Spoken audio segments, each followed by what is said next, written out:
Hey, Monsieur le Président, très chers collègues, Monsieur le ministre, très chers collègues, collaborateurs des ministres, Monsieur le Président, très chers collègues. Alors je reviens juste pour dire que bi ma taxawee fii si wax sànq waxuma pour wax lu ma neex fii laa nekkoon ci 11e législature bi je pense que nekk fii mën ngeen leen demander wala ngeen dem xool archive yi li tax may wax ni loi bi baaxul dafa am ay manquements yoo xam dafa leer déjà rek bu ngeen xoolee on parle de 13 mars 2024 alors que nous sommes aujourd'hui en combien?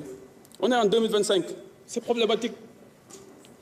Alors, jël leen loi bi jël leen benn par benn s'il vous plaît.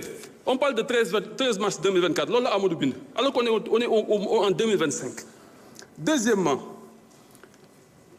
Amadou a déposé un contre-projet d'amendement moom la def nii. Je pense que loolu war nañ ko déposer war nañ ko publier pour que sunu collègues yëpp am ko. Contre-projet bi mu ngi nii. Amendement bi rek c'est 4 pages. Alors amendement la bind mais ci biir amendement avec S la def. Alors qu'on ne peut pas amender des articles par un même texte. Et c'est ça problématique. Troisième chose. Commission technique bi ñu koy tenir mais ñii nekkuñu fa. Et c'est en violation de notre règlement intérieur en son article 43 qui dit, je le cite, l'exécutif doit être informé de l'ordre du jour des travaux de commission. Pendant les sessions hors session, son représentant, le représentant du président de la République doit assister aux séances de la commission et se faire entendre par elle. ñii nekkuñu fa woon. C'est une violation de notre règlement intérieur. C'est une violation de la procédure. Waa léegi duñ ko wax loolu. Loolu duñ ko wax. Mais c'est extraordinaire. Alors beneen bi ci topp. La coexistence de plusieurs textes. Le texte de 2024 va exister. Le texte que Amadou a proposé va exister. L'amendement qu'il a fait va exister. Mais la coexistence de tous ces textes-là va poser problème. Est-ce que loolu ñun war nañu ko seetaan te nekk fii am xam-xam wala am xalaat te nekk ay Sénégalais? Durant la 11e législature man fii laa nekk. Et puis beneen bi ci topp. L'interprétation n'est pas une modification. Et aujourd'hui Amadou nous dit ça porte sur l'article 1 et l'article 3. Alors que le texte bi mu dugal ça porte sur tout le texte. Donc on n'amende pas la loi finalement, on amende des articles de la loi. On interprète des articles de la loi. Waaye loolu duñ ko wax. Moo tax man leen loi bi baaxul nañ ko retirer ñu dem toog waxtaan. Ce n'est pas contre vous. Moi je me suis engagé auprès des populations. Comme Ousmane Sonko s'est engagé devant les peuples. Pour dire que su ma ñëwee dinaa taxaw ba nga xamante ni vérité moo fi am, justice moo fi am, ba kenn du fi notre Sénégalais yi man je suis là pour les Sénégalais, je ne suis pas là pour ma Samba pour ma Demba. ñii xam nañ li may wax du ma ngi ne.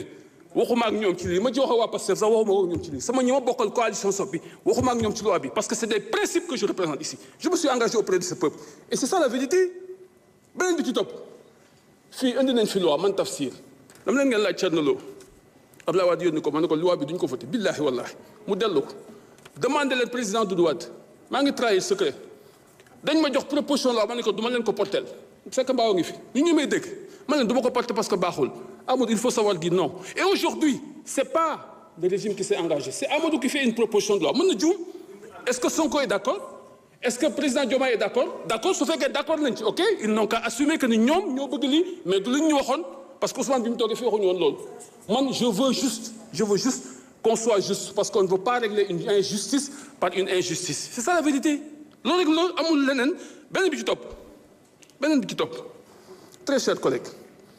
ñun Sénégal bi ñoo ko bokk loi d'amnistie bi man dama ko contre man tafsir te suñu ma nekkal xam nañ ko je suis contre l'amnistie je l'ai dit publiquement à la télé mais man li nga xamante ni moom moo dal suñu régime bi ma naan leen def leen nag yéen a ngi mbëkk miir bi wax ko Macky Sall yaa ngi mbëkk miir publiquement mais loolu laa leen di bañal yéen a ngi jëm ci miir bi et li ngeen jaar ni ci miir bi ngeen jëm et je veux que notre législature soit la meilleure et je souhaite cela et je réitère ma position mais nag dafay nekk ci dëgg ci justice. dama lay wax benn affaire et je voudrais rendre hommage au président Wade parce que moment bi daf ñu jox dëgg ci lu bari benn bi mooy daf ñu duma dox ci ay cadavres pour dem au palais durant tout le temps bu ñu nekk ci opposition 26 ans billahi dem na pouvoir te jaaru ci ay cadavres. Deuxièmement 23 juin fi lañ fekk nous avions le droit de faire une proposition pour amender notre constitution le peuple s'est mobilisé Wade par sagesse mu retiré loi am mais tey yàlla jox na ko dëgg Diomaye dans sa proposition de programme a introduit le vice-président.